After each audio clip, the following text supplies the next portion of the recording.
Welcome to Leader, the podcast where we delve into the heart of leadership and education, exploring the journeys and practices of those shaping the future for Black and Brown students in charter schools. I'm your host, Darryl Cobb, president of the Charter School Growth Fund. In each episode, we sit down with exceptional leaders from the charter school community, unpacking not only their successes, but also the profound personal stories that compel them to lead.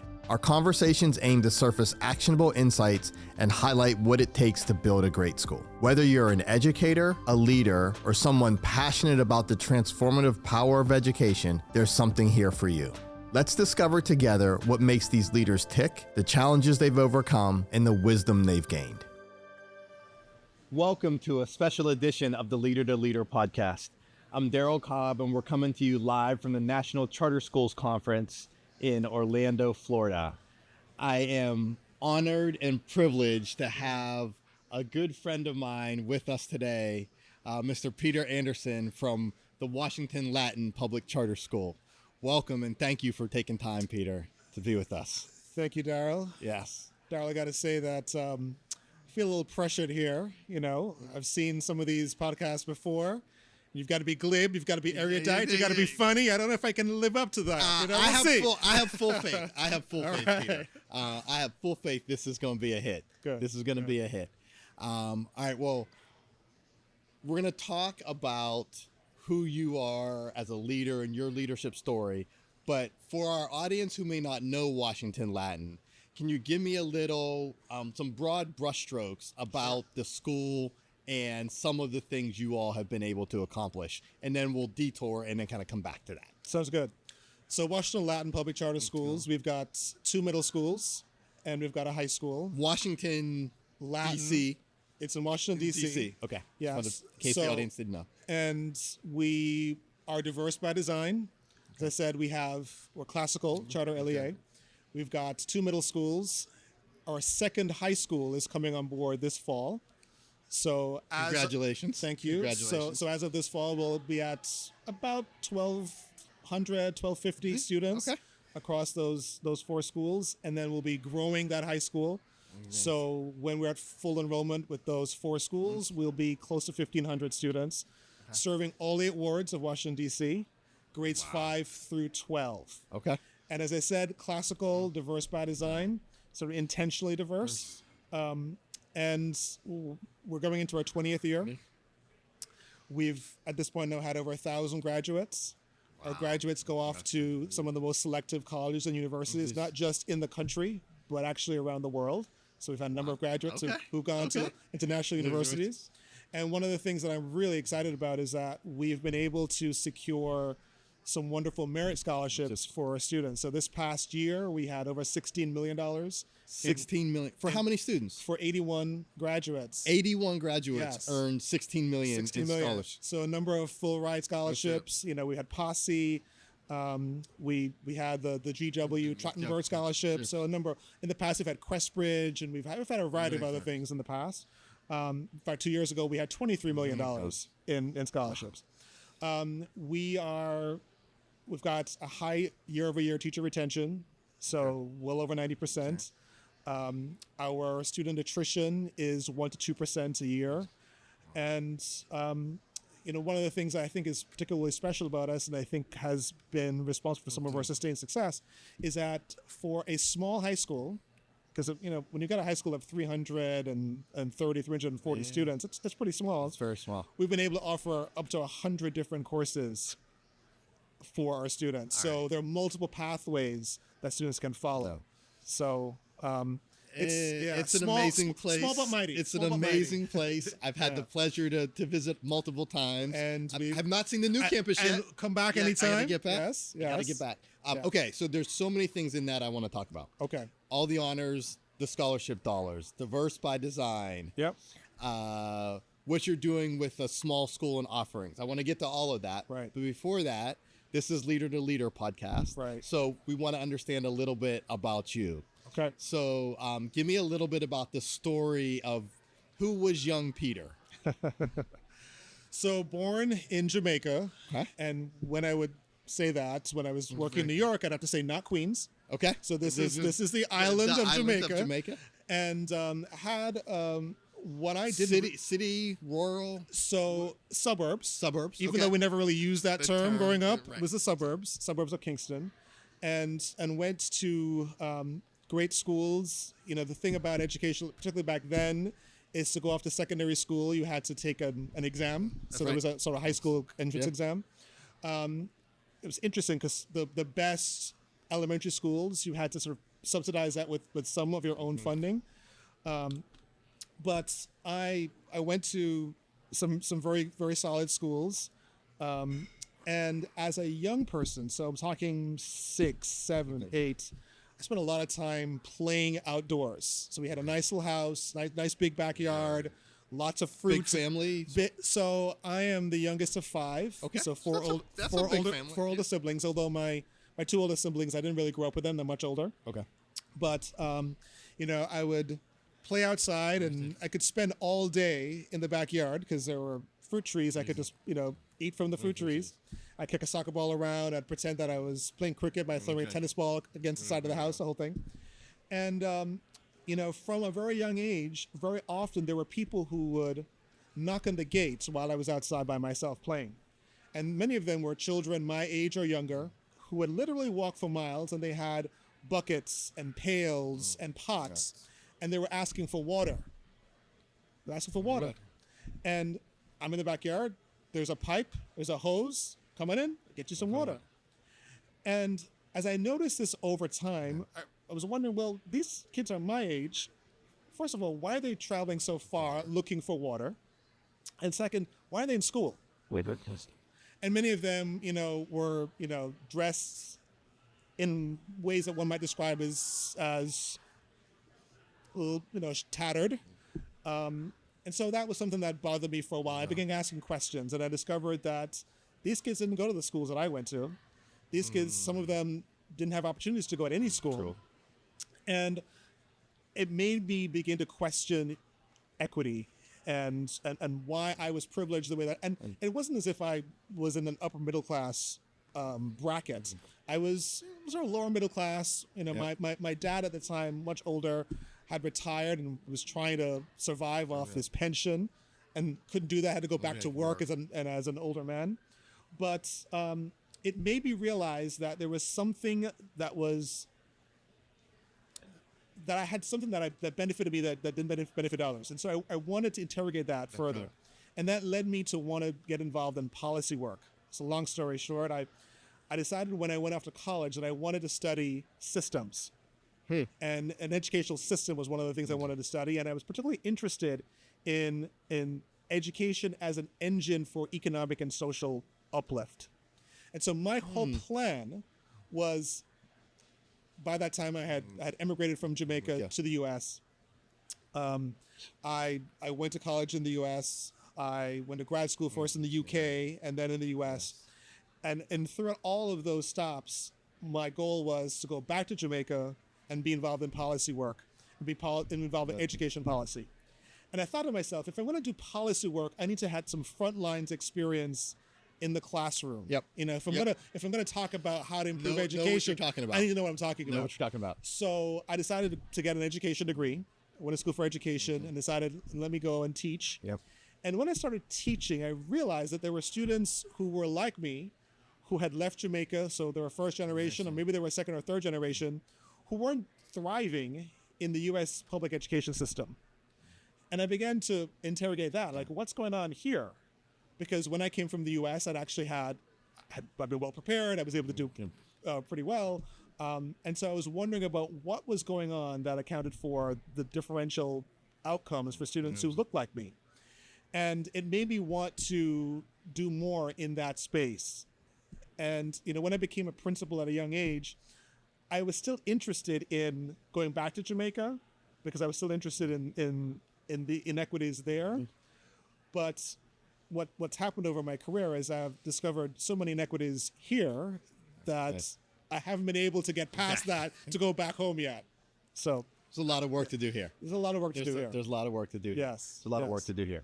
I'm curious. So I want to go back to a point in your story. Sure. When you decided to come to the States and to go to college. So you had been in schools in Jamaica, and I don't know if your schools were international or if they were primarily Jamaicans, but talk to me about coming to college in the United States and experiencing a different culture. Sure. And what was that like for you, and how has that kind of informed who you are as a leader? So it's interesting. I finished high school in the U.S. Oh, you finished? Okay. I finished high school. That. I finished high school in New Jersey. Okay. I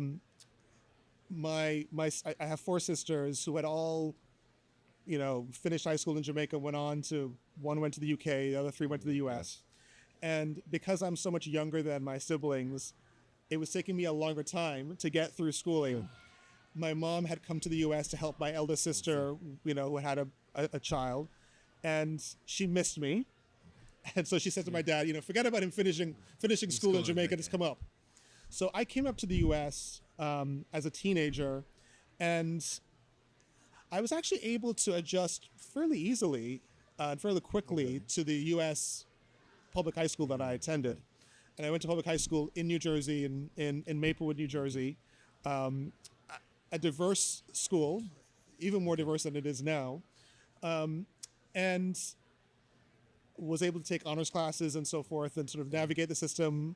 It didn't fully, my parents didn't understand the system, so there are probably things that I could have done differently and better had we known more. But I had people who saw that I had potential, leaned in to support me. I was young. I ended up graduating from high school at 16 and could have graduated at 15. Okay. But because I had the credits to do that, but decided to take some more classes just because of how young I was. But going off to college, I went off to college at a Quaker school. I went to Haverford College as an undergraduate and went there in part because it just felt like a sort of a natural fit for the things that I valued and that my family valued.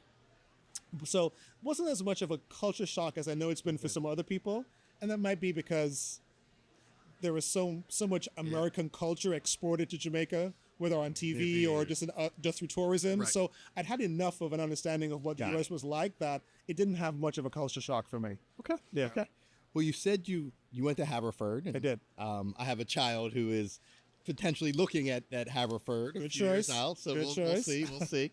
But you said something that I want to pull on. You said it had a culture and values similar to what you had and what your family had. I want to explore that because when we get to the Washington Latin story, I know that culture is such a big part of that. Yep. And so I want to tell me a little bit about what you were looking for and what you found at Haverford.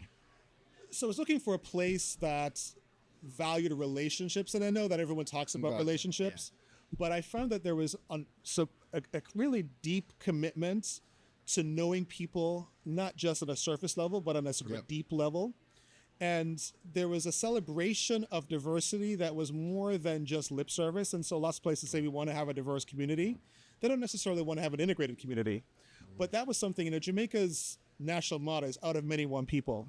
If you go to a family reunion, you see people who look like all colors of the rainbow and are really different in a variety of different ways.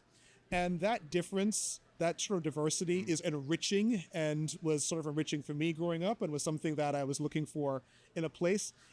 I'll be full transparency. There were some places that I looked at that I didn't feel comfortable when I went on the tour. There was a sense that people actually said, I'm not so sure you'll fit here without knowing anything about me. And so that was a turnoff. And it was not a turnoff at Haverford. Haverford was genuinely interested in who I am, what I bring, how I could contribute.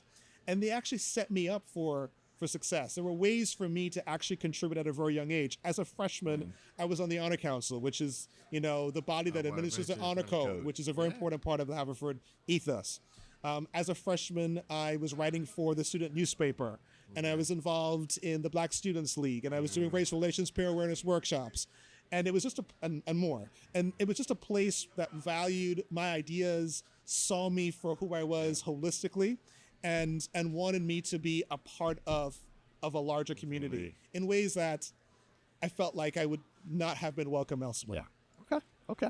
So we all know that Haverford's a very hard college to get into. We've talked about how you felt academically prepared, had the opportunity to graduate from high school different. But tell me a little bit about what were your interests beyond the classroom and beyond solving these big entrenched issues that you wanted to study more in college, what did you do as a high schooler? So as a high schooler, I was involved in student government, and actually, I told you I was interested in policy. At one point, people thought I was going to go into politics because I'd had a really deep interest in politics. This is going to sound funny, but as a child in Jamaica, we didn't have a whole lot of options for TV. You know, there was one TV channel when I was growing up, and it signed on at 5 o'clock, and signed off like at midnight, except for the weekends. And one of the things that was particularly unusual is that when the parliament was having budget debates, that actually was televised. So if you were home in the middle of the day or in the afternoon, Riveting instead of soap operas. but the politicians knew that they had an audience, and so they were theatrical. And so, you know, the Prime Minister of Jamaica was Michael Manley. He was very charismatic. And in fact, you know, he talked about being Joshua, you know, wielding the rod of correction, you know, so using sort of biblical imagery.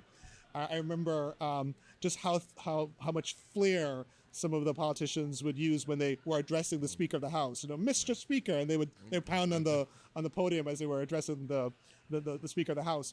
But whether it was their use of allegory, metaphor, whether it was just their intonation, I was fascinated by watching this. And while other kids were maybe doing some other things, I was riveted watching this and thought, oh, I could see myself doing that perhaps one day.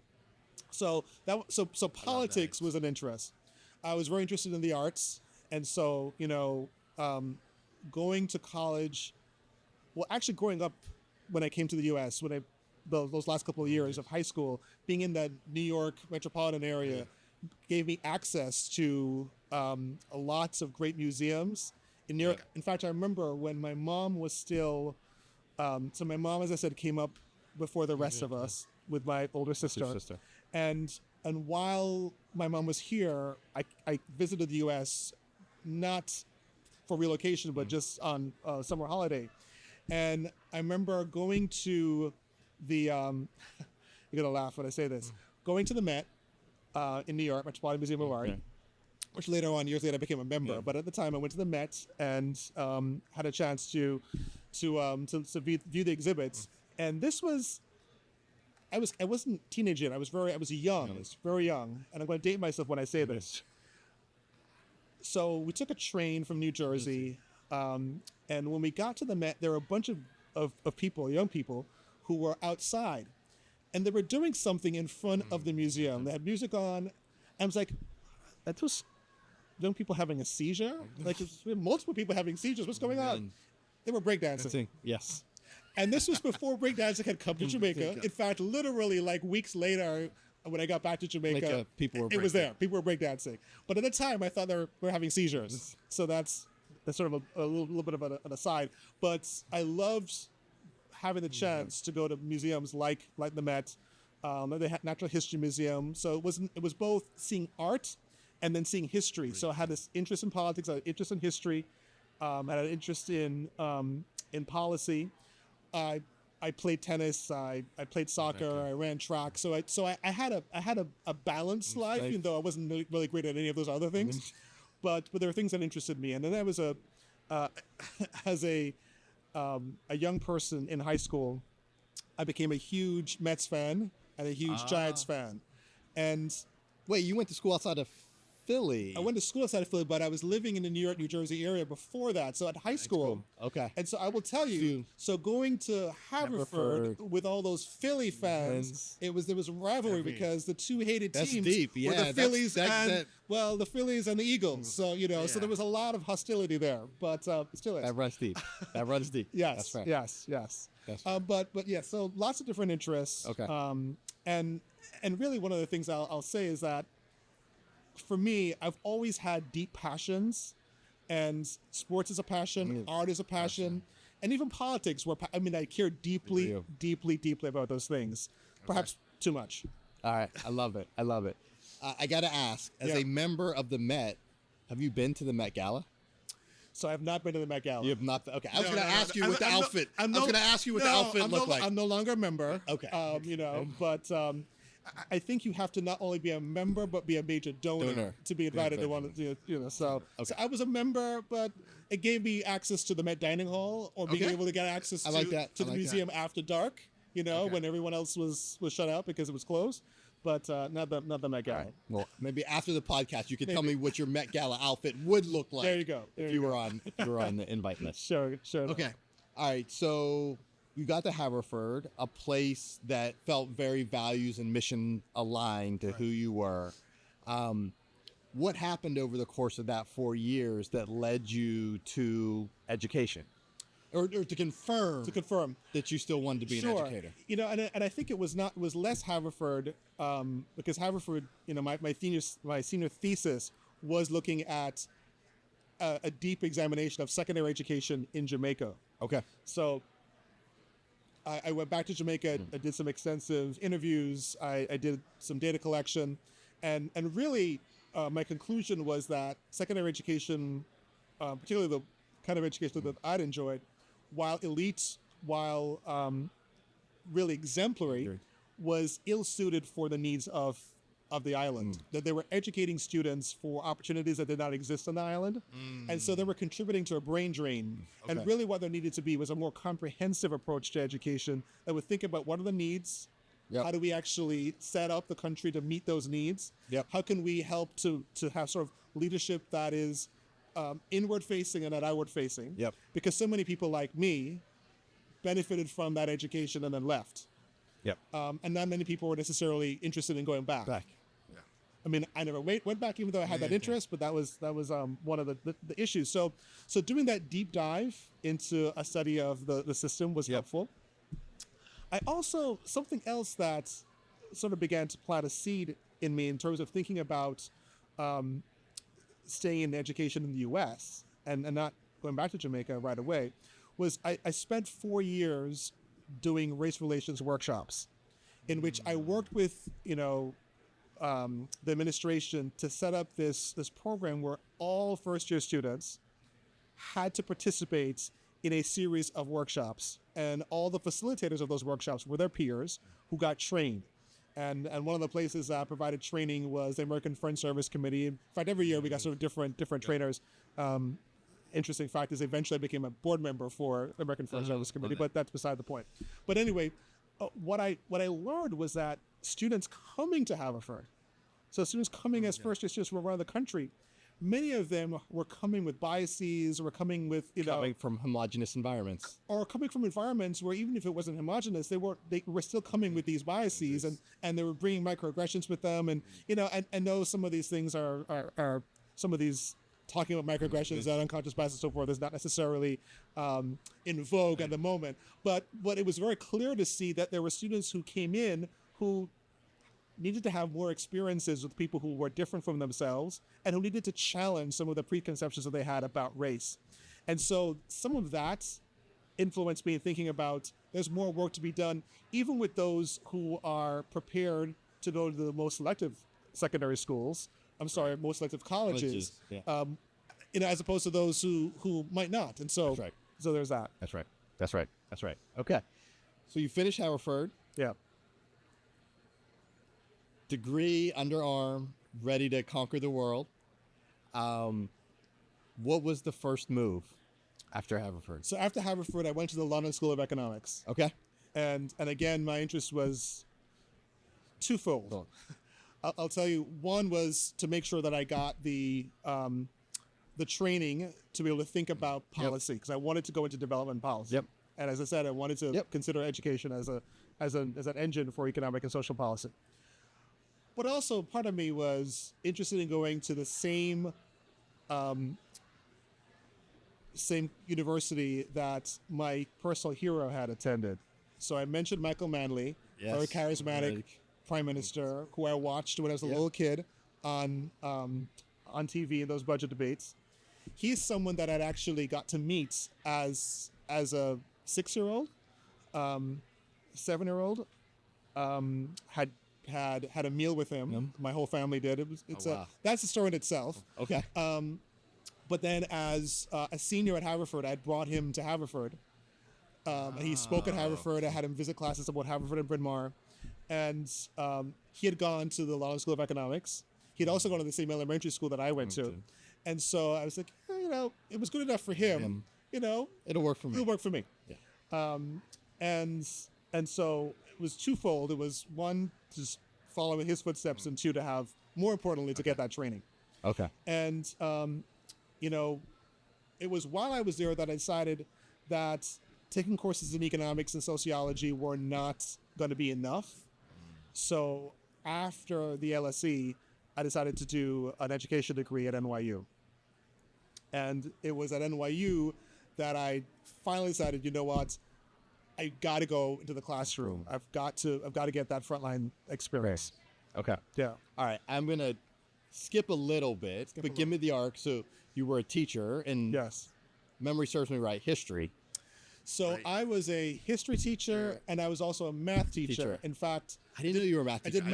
I actually did math more than any other subject. I didn't know that. Okay. Yeah. All right. Yeah. Middle school. Impressive. I love middle school math, right? That first exposure to algebra. That's right. Algebraic thinking. Yep. Yeah. Love that.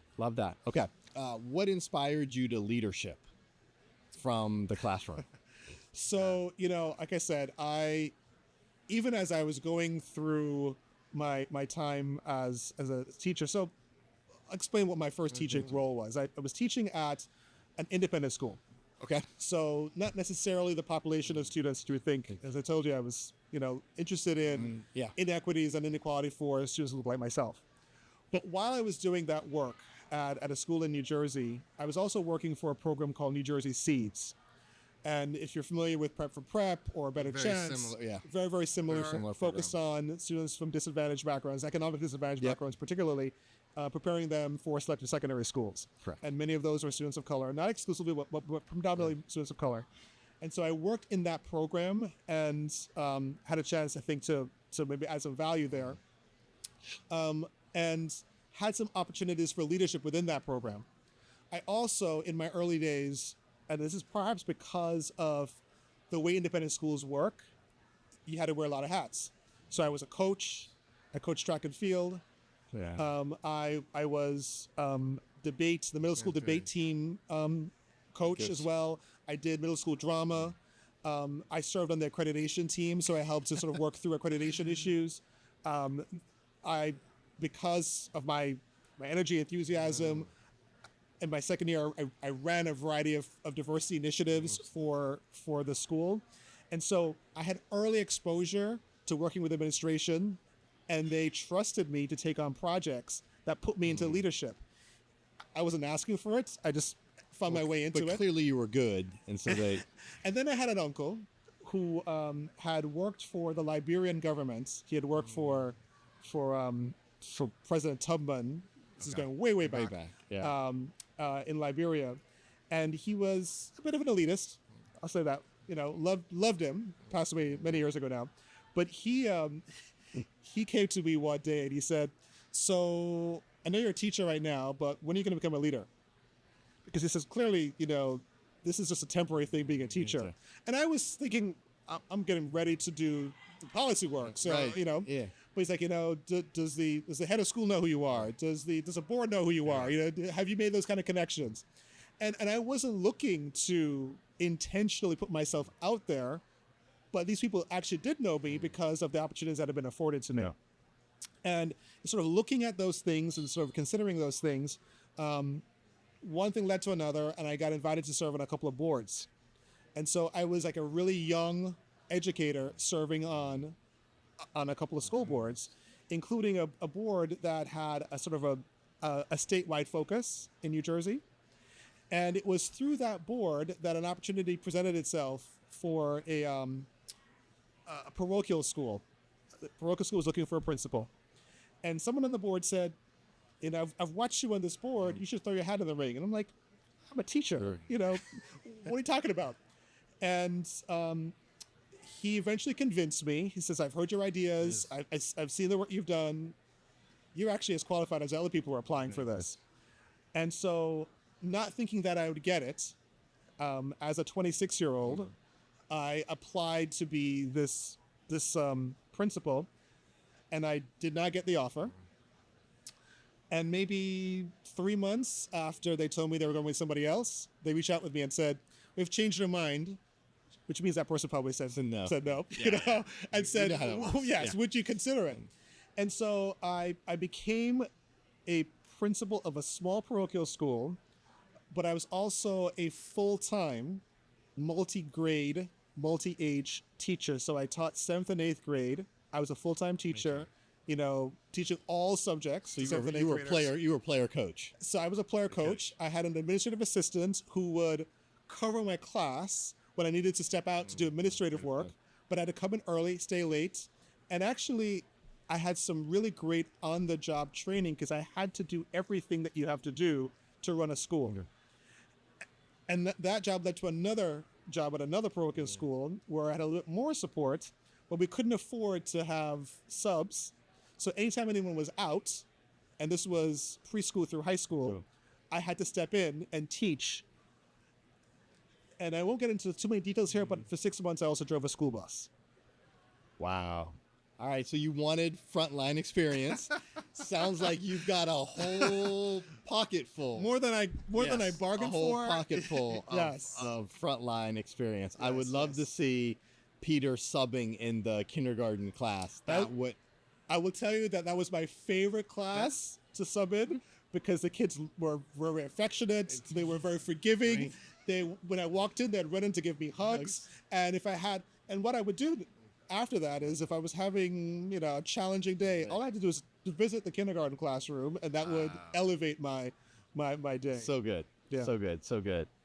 Okay, so you led at a couple of parochial schools, and I want to get to the Washington Latin story. And I think this is when you and I kind of first met. That's right. Was as you were making the transition from the parochial schools to Washington. Well, actually, no, because I was I was in charters in New York. That's I right. was in charters in New York, and actually really interesting, full circle, because I told you that I did the New Jersey Seeds program when I was in working in an independent school in New Jersey. One of my students who went off to Amherst and as a college student came back and volunteered at New Jersey Seeds at a site in Englewood. He ended up being hired as a teacher at this, at the time, independent school in Newark. And I was hired as the associate head of that independent school. So I went to those two parochial schools, and I went on to become the associate head of this school, which is a bigger school, more support, and I built some interesting programs there. He then left and went to a charter school in Harlem, reached out to me and said, the founders and co-directors of this school are leaving. I think you'd be really good here. He convinced me to leave my really comfortable role in Newark and go to Harlem. I had no idea what I was getting myself into. That was my first foray into the charter sector. And I actually worked at a unionized charter school in Harlem and then went from there to the school in the Bronx. And it was when I was at the Bronx that I got recruited to go to Washington Latin. Okay. All right. So I want to talk about from those leadership experiences at the parochial schools and then what you had done at the charters in New York, what were you bringing to Washington Latin as your leadership ethos? Right. And what was the ethos of the school? Because the school had already been in existence. Right. And talk to me a little bit about how those two meshed. Sure. And maybe a little bit of how they didn't mesh. No, it's really uncanny how they did mesh. Because when I think about sort of my ethos and what I'm committed to, it's about people, passion, and purpose. And so relationships are very important. Yeah. And one of the interesting unofficial mottos of Washington Latin that I've sort of been integrated into the mission is words matter, ideas matter, and people matter. So this whole idea of people was something that resonated with me. I told you already about my passion. I can sort of quote that Simon Sinek quote. When you work hard at something you don't care about, it's stress. When you work hard at something that you love, it's passion. And so my work in the sector had become my passion, and had been one of several passions that I had embraced. And one of the things that I was excited about was that there were people who had made a lifelong commitment to Washington Latin. So the tenure of the faculty resonated with me. The fact that they were experts who loved what they were teaching and were experts in what they were teaching resonated with me. Then something that's sort of about the classical mission resonated with me in so many ways. I had developed Latin programs in other places. I had been, I had a liberal arts education, so I was committed to the liberal arts.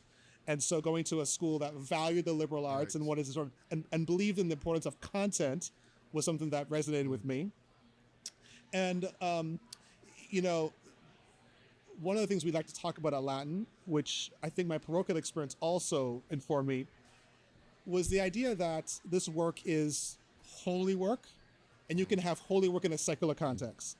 So, say more about that. So it's about wanting to expose kids to something less transcendent. It's about the fact that you want to have people care so deeply about the holistic development, not just the physical, not just the emotional, but the spiritual. There has to be something uplifting about education.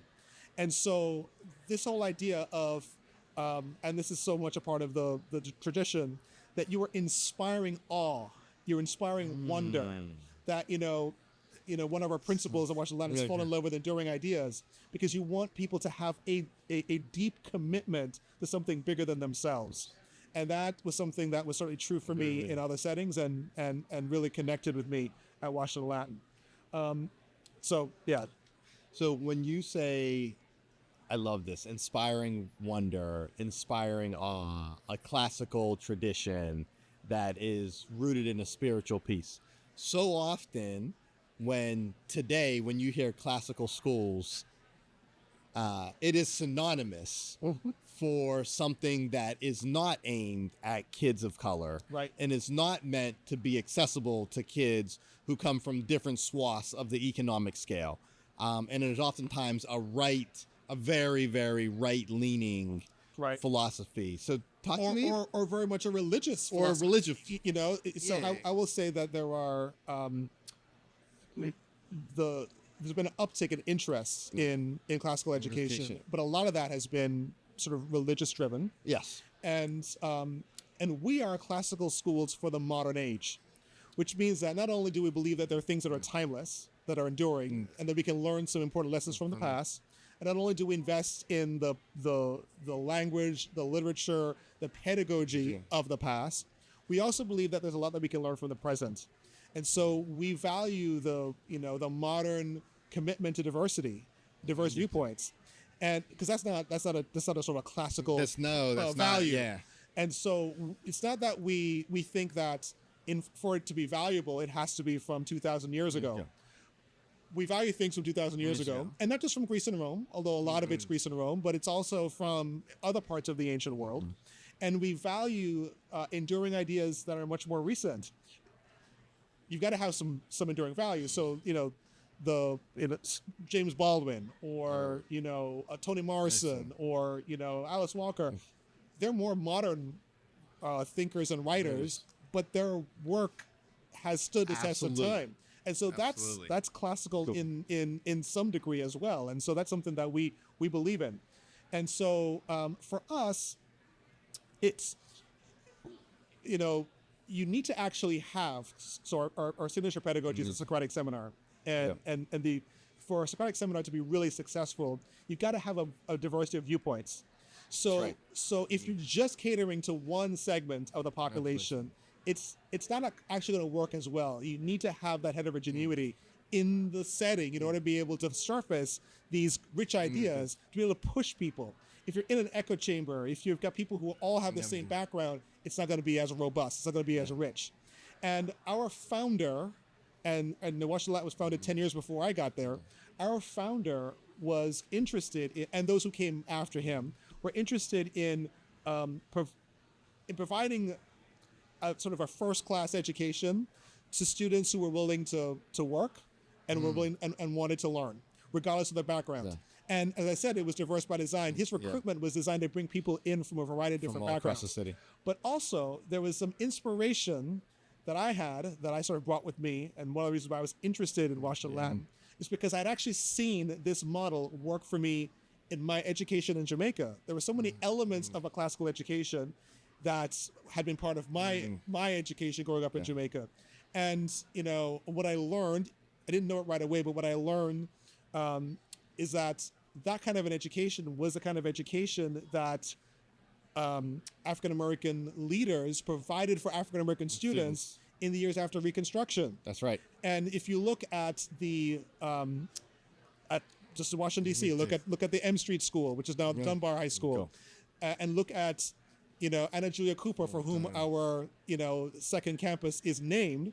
She was essentially run out of her job because she dared to believe that African-American young people could study Latin, could study Greek, could embrace the classics. Could embrace the classics at a very deep level. If you look at, how the classics influence not just Du Bois, but influenced Booker T. Washington. Even though he advocated a different kind of education, he was educated as a classicist. Yes. Frederick Douglass.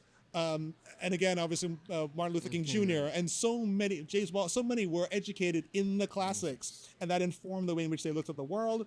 That informed how committed they were to social justice. Because often, and this is where there's a disconnect in the way that the right is promoting classical education. There's a juxtaposition.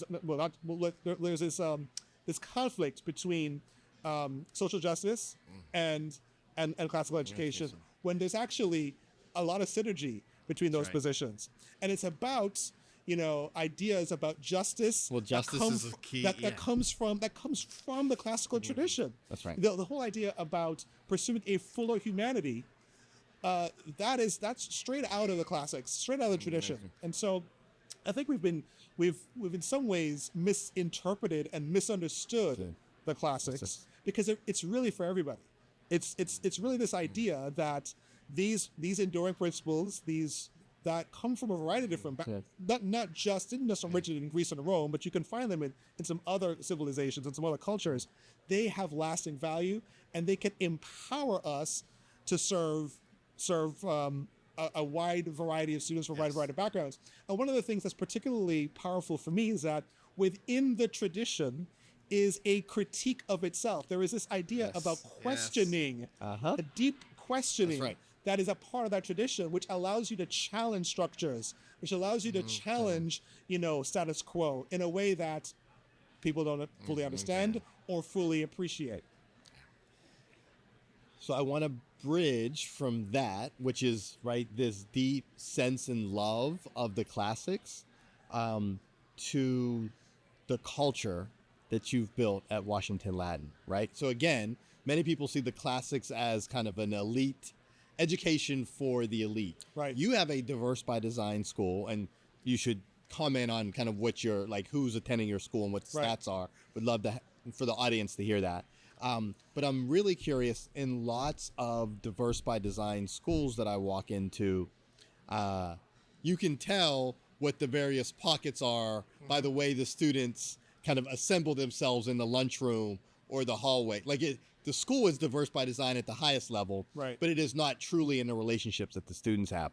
What I was struck by at Washington Latin is that is not the case at all. Right. And so I'm super curious if you could tell us a little bit about that. We're diverse by design, but we believe in the promise of integration. So we think that Brown versus Board of Ed was never really tried with fidelity in too many places. And we think that if you lean into that, it's both Brown and what sort of Brown promise, and also the Coleman reports about socioeconomic integrations. It's about both racial and ethnic integration and socioeconomic integration. We believe that when kids who are middle class go to kids who come from more challenged and challenging circumstances, they all benefit. When white students go to school with kids of color, they all benefit. And so we intentionally set up structures for providing integrated environments. So it's the way we set up advisory. It's the way that we set up, our sports teams, and the idea that we have people playing all kinds of different sports and introducing them to different kinds of sport. It's the way that we intentionally support kids being able to take different kinds of courses. Are we there yet? Are we perfect? Do we have room to grow? Absolutely. And there's much, much more that we want to do and that we will do. But I will say that explicit commitment to integration a stated commitment, and some of the ways in which we try to facilitate that, beginning with the advisory period, which is not just homeroom, but is actually a way to find kids to connect deeply, because we're a highly relational community. And so how do they connect authentically and deeply, fully, with people who are different from themselves?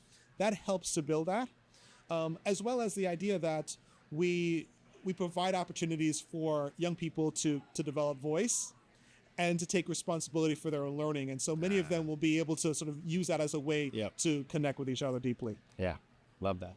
I know you all recently codified the Latin way.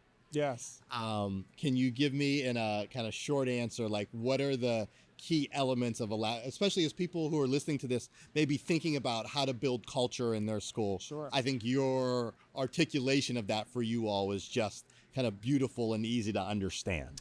So, so the Latin way is sort of comes out of this purposeful tension. And we talk about the idea that we want ideas to be in tension with each other. So the idea of a classical education for the modern age, that in itself is a purposeful tension. And we try and find ways to service other kinds of these purposeful tensions. But this idea, which was in the sort of the ether that when we were growing, we needed to make sure that we took it from the ether and we codified it so that it sort of lived beyond individual people. It sort of can be distilled into these 4 principles. So one, I mentioned earlier, fall in love with enduring ideas. Okay. Another one is trust courageously. And we believe that trust is at the heart of everything we do. And that's the reason why we sort of de-emphasize hierarchy and try and find ways, which is one of the reasons why it's important for us for all leaders to teach. Because that flattens a hierarchy. You are in the trenches as a leader with everyone else. So that's part of that. Then serve the common good, which is, a pretty sort of self-explanatory way of sort of, thinking about not just the idea that what I do should be beyond myself. We sort of have a quote from Cicero: "We're not born for ourselves alone," which is something that's a really foundational quote for us. But this whole idea that education itself is a societal good. So how are we finding ways to not just serve the common good of Washington Latin, but serve a broader common good? And then the last one of those 4 principles is seek the conversation.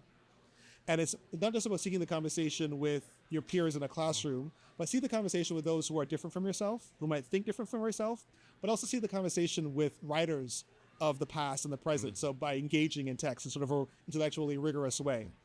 And so not only did we sort of articulate these principles, but we had iconography that went along with those principles. And then we had these teaching videos that reinforce those principles, both for Powerful. For the adults and for others. And then we found ways to integrate this into our ceremonies. So ceremonies are a really big part. Rituals are a big part of who we are and what we do, because you can reinforce our values, reinforce expectations through ceremonies. So whether those are assemblies, or we have convocation at the beginning of the year, or we have our valediction ceremonies, which is how we say goodbye to the year and goodbye to the people who might be leaving us at the end of that year, or graduation. All of these things are opportunities for us to sort of reinforce what we believe in and what we care about. And so to give name to those things in those ceremonies in a way that we hadn't before we did that codification has actually just served to deepen it. And has allowed us to be able to have a sort of a common language for how we talk about how our community operates. And then we use that framework, which actually begins with beliefs. Mm-hmm. It begins with beliefs. Deeply. And sort of universal beliefs, and how those universal beliefs might inform principles, and then how those principles inform practice. And we've used that to sort of develop a teaching framework, so teaching in the Latin way, a leadership framework, leading in the Latin way, a governing framework for a board, as well as in thinking about sort of how do we make decisions and how do we coach people in ways that sort of honor each of those principles. I love that you have that at every level of the school. Yeah. And are consistent. Okay, I got 2 questions left. Okay, so you've built an amazing school, diverse by design, classical education, with some very clear pillars about who you are.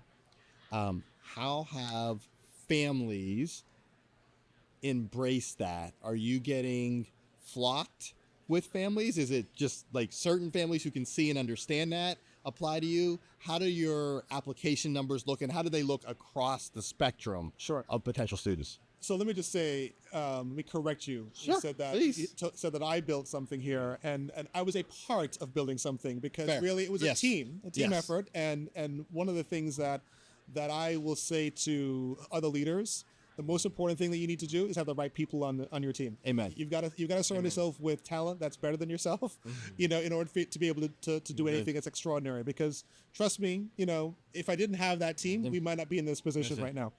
So I will say that families believed in the ridiculous idea of Washington Latin when it was first proposed. I mean, the idea of having this diverse by design classical, no one had tried that in DC, and there were families who were early adopters of that idea, and there were families that a few years in decided that they were going to form something called Latin Pride, which was a fundraising campaign where families were going to sort of tap their networks and their resources. And I'm not talking about wealthy families, but I'm talking about families who had different levels of means, who said, we believe so much in what we're getting that we want to find ways to try and put our money where our mouths are, powerful. That's to try and powerful. invest in that. And that came from families. Right now we've got a board that has perhaps disproportionately more family members that are part of it than you might find in a typical charter. 12% of our faculty are parents of either current or former Washington Latin students. It's powerful. We also just say about 10%, 10 to 11% of our faculty are also alumni. So there's that too. But I have families recently when DC funding got frozen, and I reached out to families to help us to call or write or visit members of Congress. The outpouring in response to that was so humbling to see just how committed our families are in any way that will provide support, not just for us, but for our sector overall. This past cycle, we had 4,200 applications. For how many spots? For about 200 spots. 4,200 applications for 200 For about spots. 200 spots. And that represented about a little bit less than 20% of all of the applications for any charter school spot in the city. And DC has almost 50% of our public school students go to charters. So at a time, and I don't take this for granted, at a time when enrollment is declining in our city and across the country, we actually are seeing an increased interest in Washington Latin. And we're seeing it again from all 8 wards of the city. We're seeing it from a variety of families. One of the things that I'm proud of is that I helped to advocate for and get legislation passed to adopt an equitable access preference, which allows students from economically challenged circumstances to have a set of set-aside seats at charters, or to be preferenced in the overall common city lottery. And so we see an increase in the number of those students applying for spots at Washington Latin. We see students from our neighborhood, but again, from, as I said, all over the city. And I was a little nervous because we're opening up this second high school that's unproven, that, we're just serving 9th grade for next year. And we had hundreds and hundreds and hundreds of applications, probably for like 10 seats open for that new high school. Wow. I don't think I'd be doing my job as president of Charter School Growth Fund if I didn't say, Peter, it sounds to me like you should open a few more Washington Latin campuses around the city. But let me just say one of the things for us, and you got this, I'm sure, is that we are very deliberate. Yes. It takes us a long time to do things. We're very we ask lots of questions. And I appreciate we that go about you painstakingly all. slowly because we want to make sure we get things right. So I appreciate that push. That. Okay, well, let's close out with a question. Your leadership journey has been something that I think a lot of people could aspire to. So as you look back on your journey, what are the couple of lessons that you would share with a younger person who is maybe sitting in a teacher seat today and aspires to lead one day, or is in a college and says, hey, one day I want to go out and lead? What are your lessons or takeaways for them? Sure. One is what I've been saying all along, the power of relationships. Yep. Invest in the power of relationships in a variety of ways, not just in building your team, but in finding ways to connect with people deeply and authentically. That's absolutely critical. Culture, invest in culture. Think about ways, if you don't understand how culture works, spend time visiting schools that have strong cultures. I mean, one of the things I think people can recognize when they walk through our doors, they feel something different about the way the culture operates. Definitely do. So invest in culture. Something that is going to sound perhaps a little odd is make sure that, and it's hard for a leader to do this on their own, but be careful about the board of the place where you lead. Amen. Because boards can make or break. Boards, they more often break than they do make. That's right. And you've got to be careful about making sure that that the relationship between the board chair and the CEO is solid. In fact, I advocate for couples counseling between those two people, especially if they are thrust into a relationship where the board chair is not the person who was a board chair when you were chosen as a leader. Yes. That's particularly important for you to make sure you work in that relationship. But you need that board chair to be an ally for that leader in helping them to navigate all the challenges and all of the shenanigans that they're going to have to face in their leadership role. So that's absolutely critical. And then, I also think it's important to think about mission-aligned hiring. Sure. So, and it goes back to the whole idea of people matter, relationships matter. But as a part of those relationships, you start with, well, who are the people who you are going to be hiring? And when I said for me that it was about people, passion, and purpose, one of the things you're looking for is, do they bring a passion? And I appreciated the fact that you asked me about things outside of sort of school that I was interested in, because you actually want people who have interesting lives. That's right. You want them to be passionate about other things. So for me, the Giants are a big deal for me. Travel, big deal for me. Jamaican culture, my Jamaican background, big deal for me. Food, all those things, and allow me to have more to offer when I'm in the classroom, when I'm supporting a leader, when I'm engaging a parent, when I'm talking to a funder. All those things are critical. So you want people who are people who have got sort of interesting and varied lives. Love that. As a lifelong Steelers fan, we had Russell Wilson last year. Yeah. He is now coming to you. He's now coming to the Giants. Coming to you at the Giants. Yes. We got an over-under on the number of victories this season. So let me just be completely honest with you. I'm not like a Dallas Cowboys fan who has an unrealistic expectation of their team. Yeah. Even though they're in our division. I would be surprised if we win more than 4 games. Okay. We just have the realism. We've one of the toughest schedules. I appreciate the realism. And I will say that if we win, 1 or 2 games, we might be in the hunt for another Manning to be our quarterback. I know we just drafted a quarterback, but there might be another Manning in the fold, in the offing for us to draft. All right. Well, strong New York Giants season predictions.